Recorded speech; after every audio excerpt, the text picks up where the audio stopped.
après que chacun des intervenants se présente, je serai chargé de leur poser 3 questions successives. Comment repérer les maillons faibles parmi les dispositifs réputés fiables? Deuxième question, comment justifier de telles actions de traitement curatif plutôt que le prolongement d'une maintenance palliative?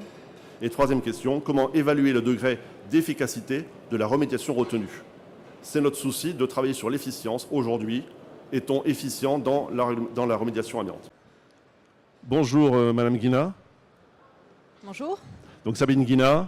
Donc Sabine Guina, je suis chef de projet amiante chez un bailleur social qui est la Maison du Cil. C'est un bailleur qui appartient au groupe Action Logement. Bonjour, donc Johan François, je suis à la fois directeur général de la société Elfi, que je vous présenterai très rapidement tout à l'heure.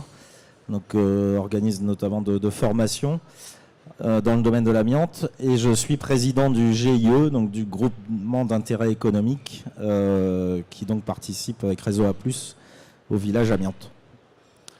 Voilà, donc pour les présentations, donc on va démarrer par une petite présentation de l'action spécifique avec un petit diaporama de la question amiante gérée par donc l'URH, on peut dire URH aujourd'hui, l'URH Hauts-de-France et y compris Île-de-France, puisque Sabine participe aux 2 structures. D'accord, donc de mon côté, on est également membre représentant en tant que donneur d'ordre, maître d'ouvrage et bailleur à la commission Cevalia. Donc on en parlera un petit peu après.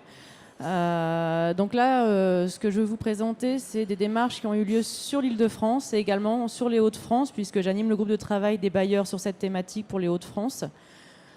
Donc ça concerne essentiellement c'est des campagnes de chantier de mesurage en sous-section 4. Donc là, on n'est pas sur du désamiantage, on est sur les interventions de tous les jours, sur du patrimoine ancien qui peut être concerné sur cette thématique amiante. Donc là, une petite présentation rapide de la Maison du Cil. Voilà, Action Logement, ce que je vous ai dit. On est en cours de fusion comme beaucoup de bailleurs, avec 33 000 logements à venir après fusion. Donc on est essentiellement basé sur l'Île-de-France et sur la région parisienne. Mais globalement, notre action concerne tous les bailleurs de France. Hein. Donc c'est pour ça que je suis là aujourd'hui, et on est également membre au réseau A+. Voilà, donc le contexte, c'est quand même qu'il y a 75% du patrimoine concerné par la réglementation amiante, puisqu'on ne construit pas assez vite de logements pour que ce taux baisse radicalement. Et donc, on a toujours des réhabilitations et des travaux à faire sur ce patrimoine-là. Donc, la problématique, c'est quand même au niveau donneur d'ordre, où on a des surcoûts concernant les travaux de remise en état, de réhabilitation, d'entretien courant qui aussi de 0 à 30%, hein, clairement. Des organismes de prévention qui ne savent pas vraiment sur quoi s'appuyer pour savoir quel est le niveau d'empoussièrement par rapport au processus qui va être mis en place par l'entreprise, et des entreprises qui globalement ne savent pas gérer le risque amiante et changer leurs pratiques pour pouvoir avoir des niveaux d'empoussièrement contrôlés. Donc, fort de ce contexte, on a voulu se mettre des objectifs qui soient pour que la gestion du risque amiante soit suffisante, soit suffisamment gérée, dans un souci aussi bien pour les intervenants que pour les locataires, parce qu'il faut savoir que la plupart des interventions se font en milieu occupé. On n'a pas toujours la possibilité de sortir les locataires lors des interventions, et avec une protection sans protection démesurée, c'est-à-dire qu'avoir une protection à la juste hauteur du risque. Donc tout ça, on ne savait pas trop où mettre le curseur pour pouvoir affirmer que les protections étaient suffisantes par rapport au processus et aux interventions qui sont réalisées par les entreprises. Donc par rapport à ça, on a participé à plusieurs campagnes de chantier de mesurage. En Île-de-France en 2016, où 10 bailleurs se sont réunis et ont mis en commun leurs locaux, ont motivé leurs entreprises et accompagné de la CRAMIF notamment et de l'OPBTP, ont fait des chantiers de mesurage essentiellement de percement, avec des poches de gel par exemple. Ça s'est continué en 2017-2018, puisque à nouveau 9 bailleurs se sont réunis, dont la Maison du Cil, également pour faire des chantiers. Donc là, on a testé des diagnostics, des prélèvements faits par des diagnostiqueurs en milieu occupé, de savoir si oui ou non c'était émissif et comment fallait-il faire les prélèvements pour que ça soit fait en toute sécurité, aussi bien pour les locataires que pour eux. Et on a là actuellement des travaux sur les ravalements de façades, décapage, percement, etc., qui vont être également initiés et qui sont en cours. Par rapport aux actions Hauts-de-France, Donc sur les Hauts-de-France, hop, je change. Nous avons donc, ayant participé à ces 2 campagnes en Île-de-France, j'ai voulu motiver les bailleurs des Hauts-de-France, puisque j'ai une mission déléguée par l'Union régionale pour l'habitat des Hauts-de-France, et donc je leur ai proposé une démarche similaire sur des travaux différents. Et donc 16, bientôt 17 bailleurs se sont proposés pour participer à une campagne un peu similaire. Et là, on s'est entouré de la Direct, de la CARSAT, de l'OPBTP également, mais également de la CAPEB et de la FFB, puisque avant tout, c'est pour changer les pratiques du bâtiment. Et il faut qu'ils adhèrent pleinement à la démarche, puisque ce n'est pas nous, bailleurs, qui allons leur expliquer comment demain il faut qu'ils travaillent. Donc c'est vraiment pour changer les règles de l'art avec eux et intégrer le pacte, on appelle. Donc on en parlera peut-être un petit peu après au niveau des... Voilà, globalement, c'est changer les règles de l'art amiante. Donc la CARSAT, l'OPBTP, la FFB, CAPEB, tout ça, je vous l'ai dit. Donc l'objectif, optimiser les coûts, bénéficier de moyens humains suffisants, donc en faisant appel à tous ces organismes du bâtiment, faciliter la recherche de locaux, donc ça c'est côté bailleur, et arriver à faire en sorte d'atteindre l'objectif travaux par une personne, par du matériel qui ne soit pas trop encombrant, et pour avoir des processus peu, voire non émissifs. Donc ça c'est l'objectif. Pourquoi mutualiser, pourquoi s'entourer de la CAPEB, CARSAT, etc. Et ça permet également de mutualiser les informations, d'échanger aussi, de prendre confiance les uns envers les autres. Donc c'est une vraie rencontre entre les différents préventeurs également. Et c'est surtout à garantir un professionnalisme, puisque tous les acteurs sont partie prenante, donc tous les acteurs sont consultés systématiquement.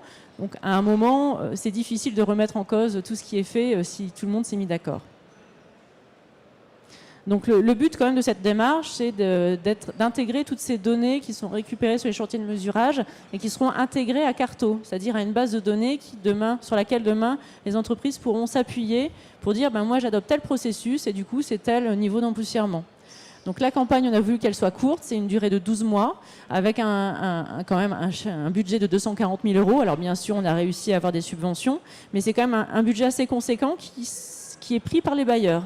Il faut le savoir, donc on motive les entreprises à nous rejoindre, puisqu'elles, à part du matériel et du personnel, avec un peu de temps à nous consacrer, elles bénéficient pleinement de ce retour d'expérience et des chantiers et des mesures qui ont été faites sur les chantiers réalisés. On retrouvera de toute façon sur le site internet les liens pour trouver toutes ces. Alors dans le journal ici, vous avez en page 9 déjà le résumé donc, de cette signature des 16 bailleurs au 15 mars dernier. Donc on a fait un petit article là-dessus. Pour la Carto, pour ceux qui effectivement s'intéressent, le PPBTP va faire une communication à 14h aujourd'hui aussi sur le retour d'expérience de la campagne Carto. Donc on les laisse évidemment intervenir là-dessus. Alors on va démarrer quand même la table ronde, puisque le but effectivement c'est de pouvoir échanger entre une représentante donneur d'ordre, donc Sabine Guina, et un représentant d'entreprises intervenantes, tous secteurs confondus, du diagnostic au recyclage, on parle bien de ça dans le cadre du village. Donc je pose la première question, puis je vous demande effectivement de pouvoir en débattre, sachant que je serai le maître du temps. Ayant fait cette présentation, la question qu'on pose aujourd'hui dans notre thématique de l'efficience, c'est comment repérer les maillons faibles parmi des dispositifs réputés fiables. Puisque la réputation, on se la donne, on peut se la colporter, mais est-ce qu'on a des outils, des moyens pour repérer les moments, les actions, les systèmes qui seraient faibles ou à tendance faible dans un cadre de réputé, de fonctionnement certifié, organisé, qui est aujourd'hui l'intervention en amiante. Est-ce qu'on a les moyens aujourd'hui de repérer les moments, les aléas, les moments de maillons faibles ? Alors de notre côté, par exemple, sur un sujet comme les repérages, on pourrait penser que c'est un des points faibles dans certains cas, puisqu'on ne fait pas un gruyère de nos bâtiments pour savoir à chaque centimètre carré s'il y a présence d'amiante ou pas, et pourtant on sait qu'il y a des matériaux assez hétérogènes dans nos bâtiments. Nous, on a adopté une politique assez sécuritaire, puisqu'on demande quasiment à toutes nos entreprises d'intervenir en sous-section 4 par principe de précaution, puisqu'on a un retour d'expérience où on a beaucoup d'hétérogénéité sur certains matériaux de nos bâtiments, par exemple. Voilà, donc c'est une façon de botter en touche et on n'arrive pas forcément à repérer les maillons faibles. C'est que du coup, on va monter la sécurisation. Ça va demander systématiquement à toute entreprise d'être formée sous section 4 par principe, même si on ne sait pas s'il y a de l'amiante. Hein, oui, voilà. Parce qu'on a C'est une voulu, réponse. par rapport à notre responsabilité, on a voulu adopter ça. Parce qu'on n'a pas d'autres moyens à l'heure actuelle de faire autrement. D'accord. Alors sur ce thème-là, Johan, est-ce qu'on aurait une capacité au sein du village amiante de proposer quelque chose pour repérer les maillons faibles ? Alors, dans ce cadre, pour réagir aussi sur la problématique de remplacer en finale un maillon faible par un moyen de protection plus fort, je pense qu'il faut vachement utiliser le retour d'expérience. On verra sur des cartos, sur les mesures d'empoussièrement, pour savoir aussi un petit peu démystifier. Alors, mon métier, il est dans l'amiante et il est dans la prévention du risque amiante. Un des maillons faibles, c'est justement, à mon sens, qu'on en fait... Alors, j'aurais l'INRS à côté de moi, il me tuerait, mais on en fait des fois un peu beaucoup trop. Je ne dis pas qu'il ne faut pas prendre de précautions sur un risque sanitaire connu et reconnu. D'un autre côté, si on applique un certain nombre de méthodes de travail bien précises, on peut tout à fait intervenir en toute sécurité sur des sujets qui peuvent être très courants, par exemple chez un bailleur social ou dans le cadre d'une entreprise lambda. Maintenant, il n'empêche pas que l'entreprise doit se former à la problématique. Alors vous me direz facile puisque je suis organisme de formation. Mais dans le cadre du GIE, pour pallier à ça, on a essayé de regrouper justement dans ce groupement d'intérêt économique un certain nombre de prestataires professionnels compétents qui permettent notamment d'avoir je vous ai aligné là quelques kakémonos, mais juste pour vous donner une idée de ce qu'est le GIE. C'est-à-dire on a à la fois des assistants maîtres d'ouvrage ou maîtres d'œuvre qui sont en mesure d'identifier justement la problématique de diagnostic amiante, c'est quand même la base de notre évaluation de risque quand vous intervenez dans un bâtiment. Savoir où il se trouve et dans quelle mesure on va prendre telle ou telle précaution. Est-ce que c'est suffisant ou pas en termes de diagnostic? Moi, j'ai un bâtiment actuellement, c'est un collectif assez important. On a de l'enduit de peinture, enduit de façade et peinture amiantée. Et puis à un moment, vous prenez 4 échantillons, il y en a 3 négatifs, il y en a un positif. Qu'est-ce qu'on fait? Voilà, maillon faible, on fait quoi?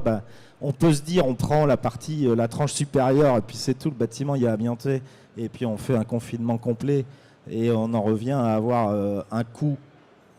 Puisqu'on a dit l'objectif c'est quand même d'optimiser, où on va aller dans le détail et peaufiner une démarche d'étude pour essayer de gagner, d'optimiser la gestion de ce chantier. Donc à partir du moment où on a des gens qui ont ce raisonnement, c'est une culture, hein, on pourrait très bien dire, moi aujourd'hui c'est tout, j'ai un échantillon positif, tout est bon, tout est amianté et non pas bon. Donc comment on va gérer cette approche? Par la suite, il faut pouvoir obtenir des entreprises compétentes dans le domaine. On va avoir autant des professionnels en formation. Alors, certification amiante oblige. Si on est dans le désamiantage, l'entreprise sera certifiée. Maillon faible de son organisation, du recrutement des personnes. Parce qu'aujourd'hui, on a un manque total de... si je n'ai pas 4 coups de fil par jour d'entreprises de désamiantage qui me demandent à avoir des opérateurs, en liste qui sont passés par nos centres de formation, j'en ai pas une qui m'appelle. Le problème, c'est que quand ils sortent de formation, d'un centre de formation sous section 3 comme chez nous, le mec, techniquement, il est mauvais. D'un point de vue de prévention du risque, il est bon. On lui a tout expliqué. Il sait bien à quoi s'en tenir sur le risque associé à l'amiante. Maintenant, utiliser une décolleuse de sol, une rectifieuse de sol, mettre en place un chantier de A à Z, techniquement, c'est pas forcément... c'est comme le gars qui veut conduire un chariot élévateur, c'est pas parce qu'il a le cassesse qu'il sait conduire. Ou c'est comme votre gamin qui a 18 ans, qui a eu son permis de conduire. Il faudra du temps pour acquérir cette compétence. D'ailleurs, il y a, pour les voitures, les conduire, effectivement, on lui met un petit A derrière, c'est pas le amiante, hein, on rappelle, c'est l'apprenti. Donc il y a cette notion d'apprentissage, etc. Ce que je retiens dans la discussion, premièrement, c'est qu'il n'y a pas aujourd'hui dans la réglementation l'obligation de maîtrise d'œuvre. Donc ça, c'est un manque structurelle, de dire dans les chantiers, certainement peut-être d'un degré de complexité, peut-être, il y aurait peut-être quand même une obligation. On a certifié tout le monde, les labos, les entreprises, voilà, on impose des choses, mais la maîtrise d'œuvre, pour l'instant, c'est le grand absent encore de l'organisation obligatoire. Alors, nous, de notre côté, la Maison du CIL a fait le choix, maintenant, il y a 5 ans, de créer un poste chef de projet amiante que j'occupe. Et on a sensibilisé l'ensemble de notre personnel, mais l'ensemble du personnel, même la comptabilité, pour vous dire, à ce risque-là. Alors, avec une base minimum de connaissances. Et ensuite, j'ai accompagné tous les donneurs d'ordre de la Maison du CIL à avoir des compétences supérieures, spécifiques à leurs responsabilités. Et c'est vrai que les bailleurs n'ont généralement pas forcément cette compétence en interne, mais c'est vraiment important, je pense, d'avoir des donneurs d'ordre compétents et qui sachent réagir lorsqu'il y a un souci ou lorsque le chantier ne se passe pas tout à fait correctement, soit pour intervenir soit en interne s'ils ont les ressources internes, soit à faire appel en externe à de l'AMO pour pouvoir mieux sécuriser leur chantier et aussi faire appel à des coordonnateurs sécurité lorsqu'il est nécessaire de le faire. Parce que les entreprises, je vous le dis encore, il y a vraiment un gros travail à faire et une grosse montée en compétences à avoir au niveau des entreprises. Ce n'est pas parce qu'elles ont passé les formations réglementaires, notamment en sous-section 4, que pour autant elles connaissent le métier qui est en relation avec la gestion du risque amiante. Elles ont encore l'habitude de faire à l'ancienne, excusez-moi, et elles n'ont pas encore revu leur processus pour adapter leur façon de travailler à ce risque-là. Donc la notion de culture commune aussi de l'entreprise ou de l'intervenant, c'est intéressant, c'est que chacun soit formé, même la comptabilité, oui effectivement, pourquoi pas, parce qu'on peut repérer, et chacun peut repérer à un moment donné un maillon faible qui n'est pas identifié par un autre sur un souci qui lui est propre, la comptabilité par exemple, sur un écart qui pourrait être bizarre, et donc on peut voir que la remontée, que la communication entre les membres d'une même structure sur cette culture commune de la présence d'amiante peut être une des remédiations au repérage des maillons faibles. Alors c'est vrai aussi qu'on a décidé de communiquer aussi, d'aller vers la communication locataire vis-à-vis de ce risque-là, puisque si on écoute les médias, ils n'ont pas forcément une information très claire et très objective sur ce risque. Et donc du coup, comme on voulait aller vers une communication aussi locataire, ça passait forcément par une communication interne large, pour que, on va dire, la vérité transpire vers l'extérieur, on va dire ça comme ça. Alors la deuxième question, je vais la poser, le temps passe directement à Johan. On vient de parler donc des différentes solutions, section 3, sous-section 4. Est-ce que c'est effectivement l'entreprise qui décide ou est-ce que c'est le donneur qui décide? La question est posée comme ça. Comment justifier telle action de traitement curatif? Donc a priori, on va penser désamiantage, plutôt que le prolongement d'une maintenance palliative. Alors bien sûr, on peut avoir le logement social en arrière-plan. Comment on peut justifier qu'elle soit prise par l'entreprise ou par le donneur d'ordre, justifiée par le maître d'œuvre? Voilà, on va curer, on va désamianter, plutôt qu'une solution palliative qui dit on va maintenir, on va faire la sous-section 4 pendant encore des années. Comment on peut justifier ça aujourd'hui? Est-ce qu'il y a des principes de base ou est-ce qu'il y a vraiment des intérêts qui seraient complètement contradictoires entre l'entreprise et le donneur d'ordre? Ma tendance est de dire qu'il faut du bon sens, du pragmatique. Et du bon sens, c'est pas si simple parce qu'aujourd'hui on est franco-français et on veut tous de la réglementation. Parce que si la direction générale du travail ne nous a pas dit qu'il fallait qu'on pose une pompe libératoire, on n'en poserait pas. Ou si la direction générale du travail n'a pas écrit dans un texte qu'il faut faire ça, on ne va pas le faire.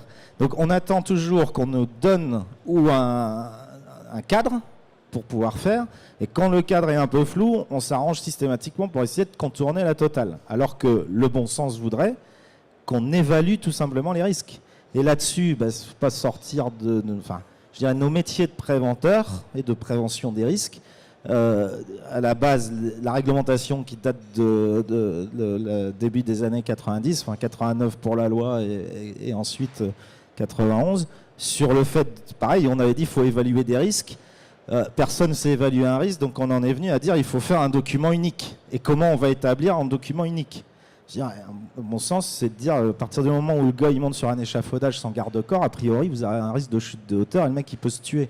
C'est un peu pareil, c'est de dire, si demain j'interviens de manière curative sur un produit, le bon sens est de se dire, ai-je besoin d'intervenir de manière curative dessus ou est-ce que on peut y pallier parce que intelligemment il faudrait je peux ne pas avoir les finances. Une entreprise aujourd'hui débarquer dans une boîte, puis vous dites, parce qu'on a fait un diagnostic en score 3 et qu'on dit que c'est en mauvais état, le mec il a 36 mois, alors c'est gentil parce qu'au départ c'était beaucoup moins, mais là on a 36 mois, donc on peut encore se retourner pour essayer de financer les choses, mais comme toute entreprise qui se respecte, on peut pas dépasser, enfin, on peut pas demain dépenser des sommes qu'on n'a pas nécessairement, qu'on ne s'est pas donné en objectif.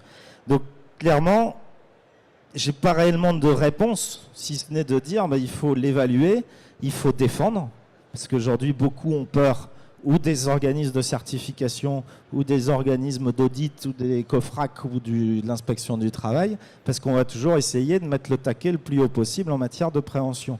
Sauf que la mesure, par exemple, sur opérateur, n'a jamais protégé un opérateur. La façon, c'est de convaincre, c'est de la communication, comme on disait tout à l'heure, c'est convaincre l'opérateur que faisant de telle manière, il prendra moins de risques que de travailler de telle autre.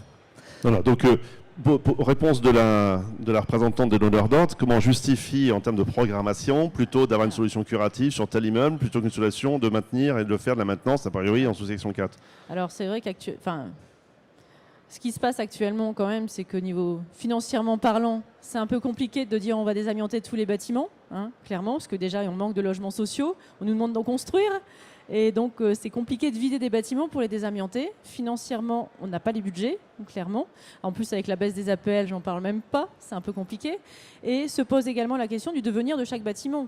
Parce que si le bâtiment va être démoli dans 2-3 ans, est-ce que c'est un intérêt de le désamianter là tout de suite pour faire des réhabilitations, pour mettre des gens, pour le démolir dans quelques années? Donc il faut avoir une bonne connaissance de son patrimoine et du devenir de chaque immeuble.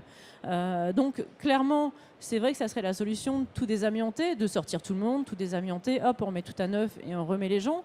Mais au niveau logistique, au niveau financier, c'est super compliqué. Et donc, du coup, on essaie de pallier en essayant davantage de faire de la sous-section 4, non pas pour biaiser le système, mais parce qu'on n'a pas d'autre choix. Et donc, d'où aussi les actions qui sont menées, que je vous ai décrites juste avant, d'accompagnement de la sous-section 4. Voilà. Il y a aussi la notion de priorisation, c'est-à-dire qu'on va pas, c'est pas systématique, c'est pas simplement l'âge des bâtiments, c'est aussi leur qualité et donc de prioriser ces actions pour pouvoir étaler, de budgétiser le dispositif. Alors, ce qu'on peut se rendre compte, c'est qu'à l'heure actuelle, même en réhabilitation de foyers, donc on sort les gens, lorsqu'on a des foyers, on les remet, on fait des grosses réhabilitations, on n'est pas sur du désamiantage complet, on est sur des désamiantages partiels pour atteindre l'objectif travaux.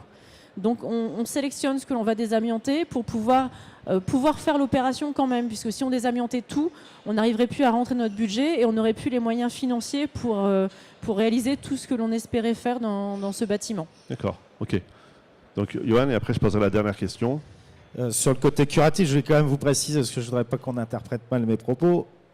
On est nous-mêmes organisme accrédité COFRAC pour du prélèvement d'air, donc je ne vais pas vous dire qu'il ne faut pas en faire. Ce que je voulais surtout dire, c'est que c'est un bon sens aussi de se dire, demain, si je travaille correctement, et donc il faut bien le vérifier, ce sera l'objet de la dernière question, mais vérifier que lorsqu'on fait une tâche, elle émet ou pas de telle ou telle manière un empoussièrement donné, qui nous permet ensuite de bien communiquer sur la façon de le faire. Et c'est là où les donneurs d'ordre comme les entreprises doivent travailler. Le travail de fond, il est plus là dans cette évaluation de risque, pour ensuite pouvoir traiter éventuellement de manière palliative, parce qu'une fois qu'on a désamianté une partie d'un bâtiment, il en reste toujours. Donc de toute façon, et de la maintenance, on en aura toujours. Donc le plombier, il viendra percer la dalle pour passer 2 tuyaux un jour où ça va fuir. L'électricien, il devra percer un mur pour poser une gaine. Et on aura toujours cette problématique d'anticiper ce risque-là.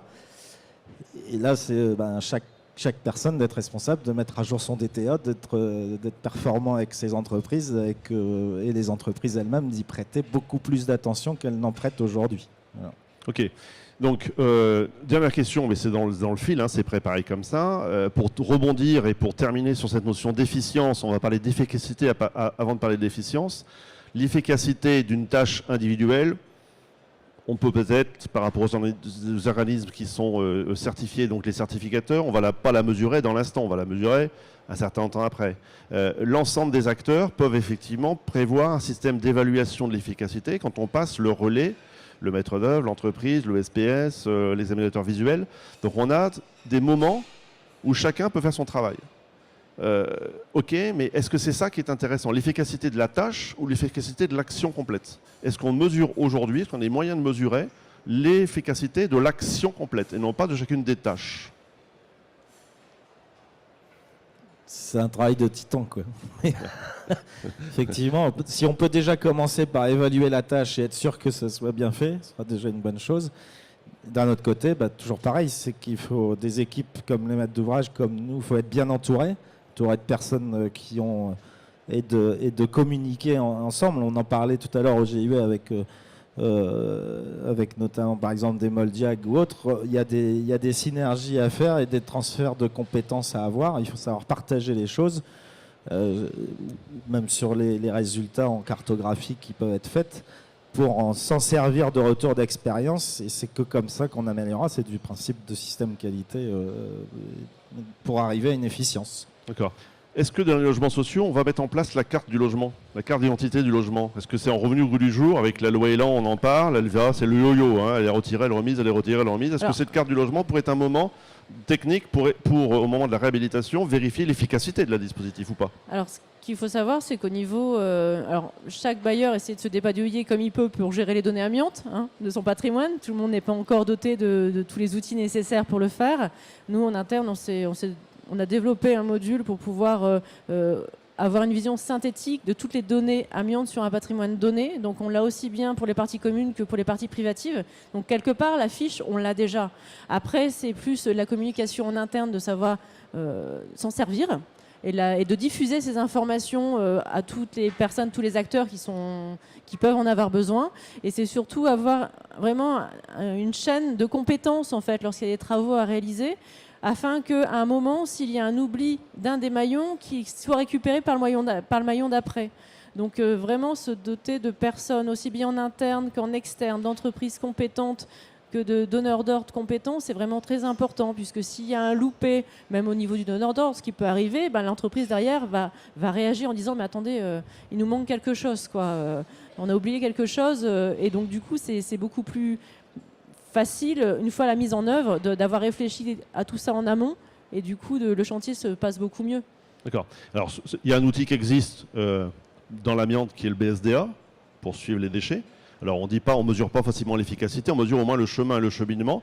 Ce qui est très intéressant dans la notion du BSDA, c'est que l'émetteur initial, dans la logique, reçoit, avec le fait d'être tamponné, l'ensemble des dispositifs est averti que c'est bien fait. Parce qu'on pourrait imaginer que le DTA puisse servir à ça. C'est-à-dire que le DTA, il est là. Pour les immeubles soumis à DTA, après c'est une autre question, mais les immeubles soumis à DTA, le DTA pourrait servir d'enregistrement de l'ensemble de la qualité. On est d'accord. Ce qui n'est pas sa vocation officielle. Alors, nous, de notre côté, dans le DTA, on le fait vivre nous-mêmes, le DTA. Enfin, la fiche le DTA et la fiche récapitulative du dossier technique amiante, on la fait vivre nous-mêmes. Clairement, on ne demande pas à des prestataires extérieurs de le faire. C'est-à-dire que lorsqu'on a du désamiantage qui est fait sur un logement, sur un bâtiment, etc., on crée un rapport travaux dans notre système informatique qui nous donne l'historique de tout ce qui a été fait sur le bâtiment. Bon, on a raté une bonne partie quand même, puisque c'est vraiment là que c'est mis en œuvre. Mais demain, ça a aussi vocation, pourquoi pas, même si c'est pas réglementaire, d'indiquer tous les recouvrements libres que l'on a fait sur le patrimoine, puisque le sol, on a peut-être mis un nouveau sol en les plombant, par exemple, mais indiquer qu'il y a toujours la présence... Parce qu'on répète que le recouvrement n'est pas de l'encapsulage, et qu'on n'oblige pas aujourd'hui dans le DTA à être très précis sur les recouvrements. Voilà, on a possibilité. Alors pour l'instant, on n'est pas encore jusqu'à ce niveau-là, mais on veut l'atteindre demain. Comme ça, on aura vraiment une vraie fiche technique du logement vis-à-vis du risque amiante. Voilà, et pouvoir la diffuser si nécessaire, alors que ça reste en interne ou diffuser plus largement. Une partie publique, la fiche récap, sa vocation, c'est d'être quand même publique. Donc dans cette logique-là, on pourrait proposer, dans l'échange qu'on a là et dans la suite, qu'on va faire des propositions par le biais de Réseau A+, c'est de dire ce DTA, focalisons sur le DTA, rendons-le très clairement. Parce que rien ne s'oppose à ce que ça soit possible, c'est qu'effectivement le DTA, il est à jour réglementairement à la seconde près, dans les textes, il est à jour. DTA, dossier technique amiante, c'est aussi données techniques amiantes, donc les données techniques doivent être complétées, on peut peut-être aller plus loin, et pour simplifier aussi, alors là pour simplifier, je pense que les donneurs d'ordre sont très concernés, arrêtons avec DAPP, DTA, avant démol, constat vente, etc. Simplifions tout ça, un DTA pour tous. Globalement, il faut la même information pour les parties privatives. On arrête avec ça, ça ne sert à rien. Obligé.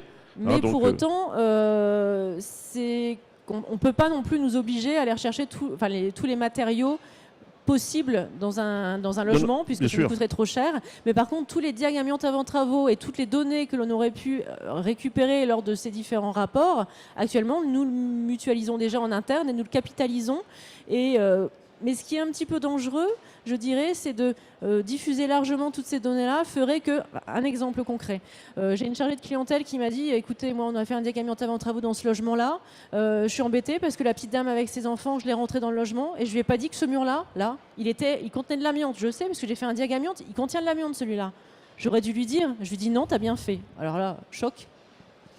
Comment ça? J'aurais pas dû lui dire que j'ai bien fait de pas lui dire qu'il y a de l'amiante là. Non, t'as bien fait de pas lui dire qu'il y a de l'amiante là, parce que qu'est-ce qu'elle aurait fait? Tu aurais été à sa place, tu aurais dit moi, tous mes tableaux, je vais les mettre sur le mur d'en face.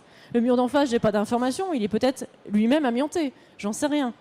Donc ça, c'était la première chose. Donc par contre, elle aurait dû donner on a un petit dépliant amiante de façon générale en disant potentiellement il peut y avoir de l'amiante dans nos logements, faites attention. Donc ça, une information plus générale, je trouve que c'est beaucoup mieux. Et en plus, le deuxième effet qui se coule, peu de temps après, elle parle avec sa voisine, elle lui dit attention, moi dans ce mur-là, on m'a dit qu'il y avait de l'amiante. Hein. La voisine, quoi? T'as de l'amiante dans ton logement? Moi, on m'a rien dit. On me cache les choses, ou alors soit on me cache les choses, ou soit on me doit des informations. Alors là, c'est compliqué pour nous à gérer après. C'est compliqué, mais voilà. Il vaut mieux une information générale pour nous. Tout à fait. Non, mais après, c'est que le dossier, il est constitué, et après, il est propriété du propriétaire. Après, la constitution de la fiche récapitulative, elle doit être organisée. Et simplement, on peut simplifier aujourd'hui et imposer justement des DAPP aux bailleurs sociaux, alors qu'en fait, on va mettre la dalle, mais pas la colle. Et encore, on met la dalle quand on met la dalle, mais en fait, on met même pas la dalle du tout, parce qu'en fait, on met que les faux plafonds. Ça devient un petit peu vraiment grotesque. C'est peut-être possible dans certains cas, mais pour les logements sociaux, ça n'a aucun intérêt de faire financer des APP qui ne servent à rien.